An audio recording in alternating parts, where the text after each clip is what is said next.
if you take out the religious part of Judaism, I think history has shown us what happens to those families, communities, groups that have kind of ignored or taken out the religious part of Judaism.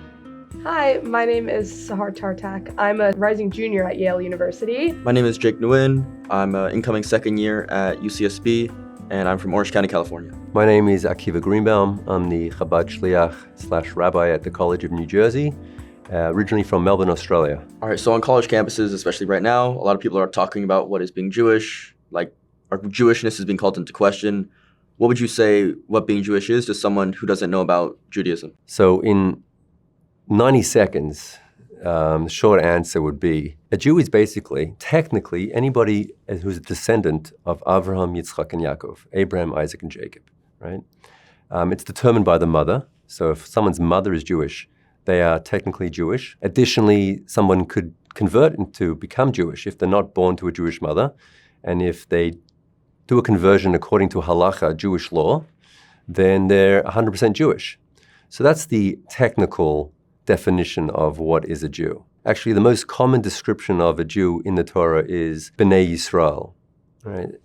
Children of Israel, which defines us as a family, children of the same parent. And that's why you'll find in Judaism, even if, just like a family, you don't necessarily have to like all your brothers and sisters, but at the end of the day, you're still considered family. You can't really break that, right? You're always part of the family. So in Judaism, there's always this essential connection that we all have, regardless of what we believe, what we think, how we feel, or what we do. We're still part of the Jewish family. So even if someone is just going out, spreading anti-Semitic rumors, like I believe there was a famous chess player doing that. He was spreading all sorts of anti-Semitic conspiracies. He's still a member of the family? Yes, so just like a family. It doesn't mean that you're doing a great job of being part of the family, but you're still part of the family. Blood is blood. And if you're part of the Jewish family, soul is soul. A person is meant to try and develop and grow to become a more functioning member of the family, of the tribe, or of the people. But at the end of the day, there is that core connection which can't be broken. So I want to ask you what the most common misconceptions you receive on your campus about yourself as a religious Jew, as a shliach, as a rabbi, what misconceptions there are about you from students, from campus, and how you respond to them. Some people perhaps might feel that religious Jews are closed-minded. They don't really know what's going on in the world or embrace what's going on in the world. To an extent, that's true. They don't necessarily embrace everything that's going on in the world. But if anybody has studied Jewish literature, traditional Jewish literature, knows that religious Jews are deeply involved and engaged in the world. They have to be able to live religious lives. I mean, they're both engaged in the history of the world, which already opens up your mind to understanding.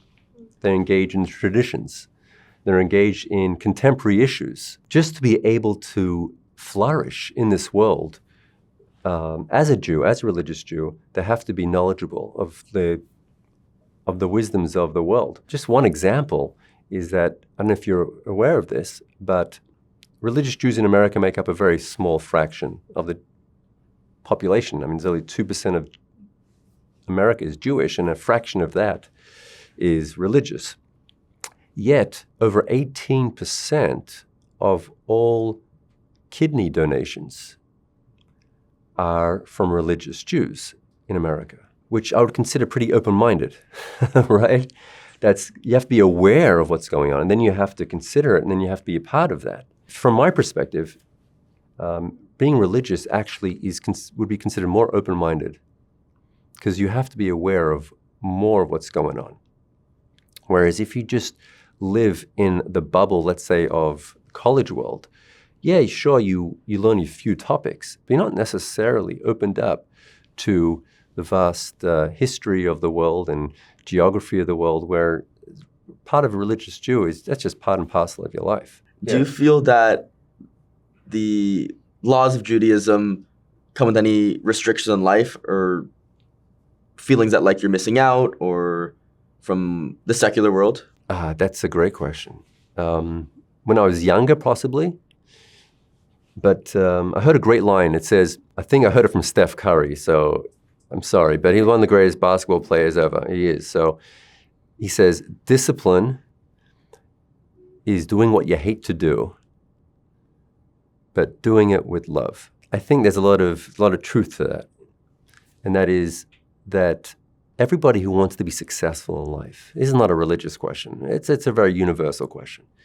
You know, as a student, if you want to be successful, you're going to have to set rules upon yourself and regulations. And the more discipline, the more rules you set upon yourself, if they're good rules, the more free you'll be to express your potential and be the best version of yourself. And the same in Judaism. It's a soul discipline. God designed me in a certain way, and he gives me an instruction book, the Torah, and says, hey, if you want to be free, if you want to express your soul, if you want to be the best Jew that you can be, well, then follow these rules. It's your choice to follow them or not. We all have choice.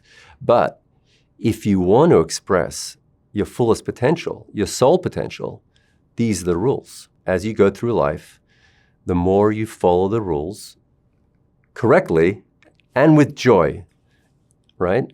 Because if you choose to do it with joy, if you act with joy, then you will eventually feel the joy. So not necessarily do you wait to enjoy it, but you kind of discipline yourself to do it.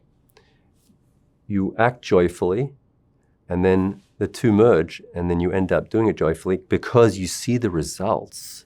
You feel your soul flowering. So we are, as you know, Jewish students on college campuses, and I wonder if I need to be religious and practice Jewish religion and look religious and live religiously in order to connect to my Jewish identity. You have a lot of Jewish friends, right?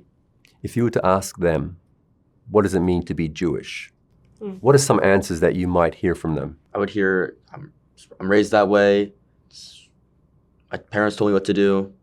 It's just who I am. What does Judaism mean to you? What would you hear from some of your friends? I think some would talk about their family history. Maybe others would talk about valuing education. I imagine there are those that would mention the Jewish holidays. I've asked this to many students. I get similar answers. I also get words such as culture, community, family, as you said, shared history. And I think these are all true. These are all part of Judaism, right? However, I think they are all part of Judaism as an outgrowth of the religion that lies at its core. If you take out the religious part of Judaism, I think history has shown us what happens to those families, communities, groups that have kind of ignored or taken out the religious part of Judaism. The rest of it tends to dissipate very quickly. And over 2 or 3 generations, the grandchildren, great-grandchildren, kind of tend to lose their Jewish identity altogether in any way, shape, or form. So I think it's critical for a student to learn not just about the community, the culture, and enjoy all that part of Judaism, but to really explore and understand the religion and practice the religion in a healthy way, gradually, because that's the only way of really remaining Jewish. Would you say that as time goes on, there's any parts of Judaism that are less important? So you have to know that everything from God's perspective is important. If he gave a mitzvah, then it's absolutely infinitely important. And that never changes because God never changes. At the same time, he made me human. And he understands that life is a journey. And when you're on a journey, you can't go from 0 to 60 in a second. When it comes to growing, you have to do it steadily and in a healthy way. And that requires you to understand that there are some things which are more important for me to begin with. At this stage where I'm at right now, it's more important for me to focus on this rather than something else, which requires sophistication, requires intelligence, perhaps a mentor, an objective third party to help decide what it is that I need to focus on more, what is more important for me right now to focus on. For example, the Rebbe gave a list of 10 mitzvahs. The way I understand them, they considered more important for when someone's beginning their journey in Judaism. Shabbat and tefillin and tzedakah, although there's much more to Judaism than just that. But those 10 steps seem to kind of lead a person to fulfilling the rest of Judaism over time and growing to the ideal, which perhaps we will or will never reach, because perfection perhaps is infinite, and there's always room to grow. Importance is a relative term, I feel. So as you know, these days on college campuses, it's been really hard for Jewish students to remain proud of their Jewish identity, to connect to their Jewish identity. I wonder what your advice is for being a proud Jew and living like a proud Jew. Practical advice. A way to become proud requires knowledge, right? Understanding what it is to be Jewish. It's very hard to be proud of yourself if you don't understand yourself. One of the stereotypical usages of the word pride is a proud parent. Why is it that it's a parent who's proud? What is it about a parent that exudes pride? Nachas, as we say in Hebrew. Because the parent is seeing in their child that they have given certain values, transmitted the values to the child, so they continue on through the child and hopefully to the grandchildren, the great-grandchildren, right? That's pride. Pride comes with sharing, transmission. And if you're not doing that, it's very hard to be just insulated and proud. I really believe that the best defense is offense. And the way to really feel pride on campus is by sharing. Not just sharing with our fellow Jews, but sharing with the non-Jewish world. Jewish people are meant to be a light unto the nations. So although I might be hated today, and for that maybe I have to defend myself in the short term, maybe I have to ignore haters in the short term, but the long game is, I believe, to really be able to share the Jewish perspective, the Jewish attitude, the Jewish message with the rest of the world. And that message has to be understood so it can be articulated well. And the message is, which kind of makes us different to other nations, is that Judaism sees all of humanity as a team, right? We're one team, which God has put on this planet Earth because he wanted us to make it a better place, a beautiful place, bring it to the times as we call Mashiach, right? The utopia at the end of the day. And we can't do this alone, and we're not supposed to do this alone as Jews, but rather all humanity is meant to be involved in this. And the Jewish people, sure, we have our own unique function, our own unique job within the team of humanity, but we're supposed to work together and educate and inspire each other. And I think it's our responsibility on campus, where the students are still young, and one day they're going to be parents and leaders around the world, to really share the message that they have a responsibility, a job to do. That job is bring God to the world, in whatever world, whatever field that they are in. We have to really be able to teach that and share that and inspire that with love and joy. That's, I feel, the most effective, long-term way to fight hatred and anti-Semitism. Thank you so much, Rabbi. It means a lot. Thank you, Rabbi. What a pleasure. The Rohr Jewish Learning Institute has the largest collection of Jewish media online. Hit subscribe for more.